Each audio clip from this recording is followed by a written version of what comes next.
সেই কারণটি হলো গান বাজনা নিয়ে লিপ্ত থাকা। আজকে দেখবেন যুব সমাজের কিছু একটা হলেই তারা গান বাজনা বাজায়। 21শে ফেব্রুয়ারিতে দেখবেন গান বাজনা বাজাচ্ছে, ঈদের দিনও দেখবেন গান বাজনা বাজাচ্ছে। তারা বিভিন্ন অকেশনে, বিভিন্ন দিবসে তারা গান বাজনা বাজিয়ে থাকে। শাইখুল ইসলাম ইমাম ইবনে তাইমিয়া রাহিমাহুল্লাহ বলেন যে গান হচ্ছে অন্তরের মদ। মদ যেমন আমাদের শরীরের ক্ষতি করে, ঠিক তেমনি ভাবে এই গান বাজনা আমাদের অন্তরটাকে নিফাকি তৈরি করে, মুনাফিকি তৈরি করে। দেখবেন যারা গান বাজনা শুনে সালাত আদায় করতে আসবেন, দেখবেন আপনার সালাতের মধ্যে মনোযোগ বসছে না। কেন? কেননা এই গান বাজনা আপনার অন্তরে মুনাফিকি তৈরি করে দিয়েছে। এই গান বাজনা শুনবেন, কোরআন তিলাওয়াত করবেন, ভাল লাগবে না আপনার কোরআন তিলাওয়াত করতে। কেননা আপনি তো আল্লাহর দাসত্ব করেননি, আপনি তো করছেন শয়তানের দাসত্ব। গান সম্পর্কে কোরআনুল কারীমে কি বলা হয়েছে?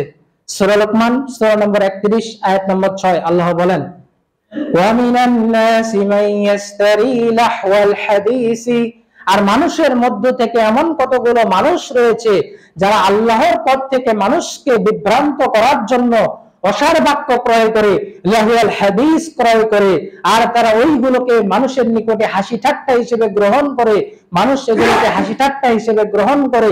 তাদের জন্য রয়েছে লাঞ্ছনাকর আযাব।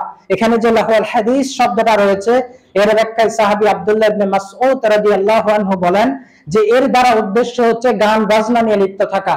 সাহাবী আব্বাস, জাবের, উমর রাদিয়াল্লাহু আনহু তারাও বলেছেন যে লাহওয়াল হাদিস দ্বারা গান বাজনাকে উদ্দেশ্য করা হয়েছে, অর্থাৎ কোরআন থেকে, ইসলাম থেকে দূরে সরিয়ে নিয়ে যায় এমন গান বাজনা, কিসসা কাহিনী, এগুলো সব কিছুই হচ্ছে লাহওয়াল হাদিসের অন্তর্ভুক্ত।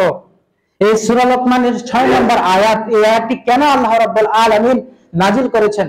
মক্কার একজন মুশরিক ব্যবসায়ী ছিল, তার নাম হচ্ছে নজর ইবনে হারিস।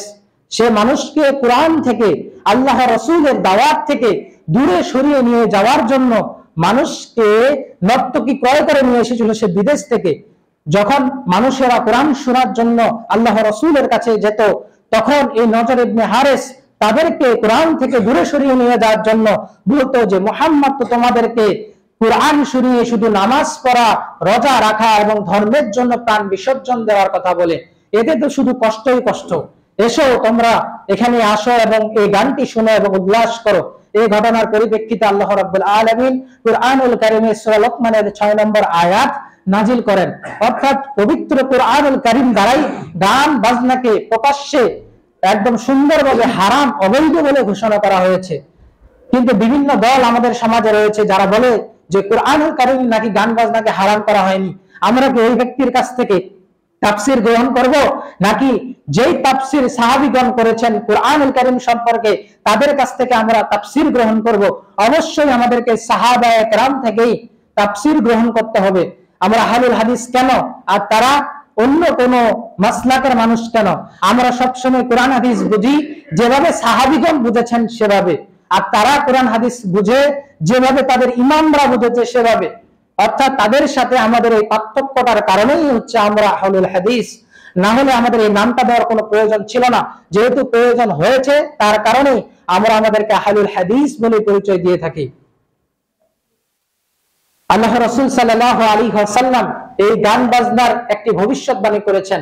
সুনানে তিরমিজি হাদিস নাম্বার 2212, ভূমিধস, চেহারা বিকৃতি এবং পাথর বর্ষণ স্বরূপ আযাব অবশ্যই উম্মতের মাঝে ঘনিয়ে আসবে, বর্ষণ হবে। কখন বর্ষণ হবে? যখন মানুষ বাদ্যযন্ত্র এবং নর্তকীদের নিয়ে ব্যস্ত হয়ে থাকবে, তখন আল্লাহ রাব্বুল আলামিন আসমান থেকে 3টি আযাবকে বর্ষণ করবেন। এক, ভূমিধস, চেহারা বিকৃতি এবং পাথর বর্ষণ স্বরূপ আযাব এই উম্মতের মাঝে ঘনিয়ে আসবে। কখন? যখন মানুষ মদ্যপান নিয়ে ব্যস্ত থাকবে, নর্তকীদের নিয়ে ব্যস্ত থাকবে। তারা, আপনারা যদি বাস্তব চিত্রটা দেখতে চান, বিভিন্ন বিশ্ববিদ্যালয়ে গান বাজনা অনুষ্ঠান করা হয় না? দেখবেন সেই জায়গায় মানুষ নাচানাচি করতেছে, সামনে একটা নর্তকী নাচানাচি করতেছে, আর এদিকে মানুষ মদ পান করতেছে, নেশাদার দ্রব্য পান করতেছে, তারপরে তারা জেনা ব্যভিচারে লিপ্ত হচ্ছে। তাহলে আমরা বুঝতে পারলাম যে আল্লাহ রাসূল যে ভবিষ্যৎবাণী করেছেন এটা 100% সঠিক। তাই আমরা যুব সমাজকে বলবো যে গান বাজনা থেকে অবশ্যই আমাদেরকে বিরত থাকতে হবে। আল্লাহ রাব্বুল আলামিন আমাদেরকে বিরত থাকার তৌফিক দান করুক, আমিন।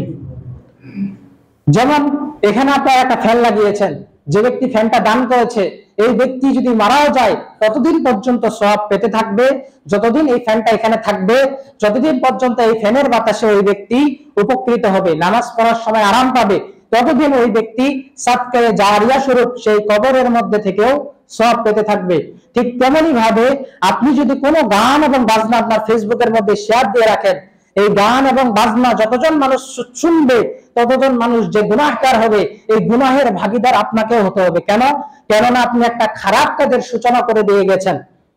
আপনি একটা সিনেমা হল বানাই দিলেন, তারপর আপনি মারা গেলেন। এই সিনেমা হলে গিয়ে যতজন মানুষ পথভ্রষ্ট হবে, তাদের পথভ্রষ্টতার জন্য আপনার আমলনামাও গুনাহ যুক্ত হতে থাকবে। সহিহ মুসলিম 6556 নম্বর হাদিস।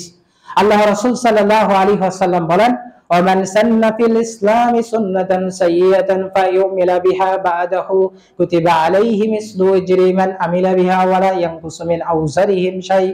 আর যে লোক ইসলামে কোন অশুভ নীতি চালু করলো, তারপরে সে অনুযায়ী আমল করা হলো, তাহলে ওই আমলকারীর খারাপ প্রতিদানের সমান গুনাহ তার জন্য লিখিত হবে।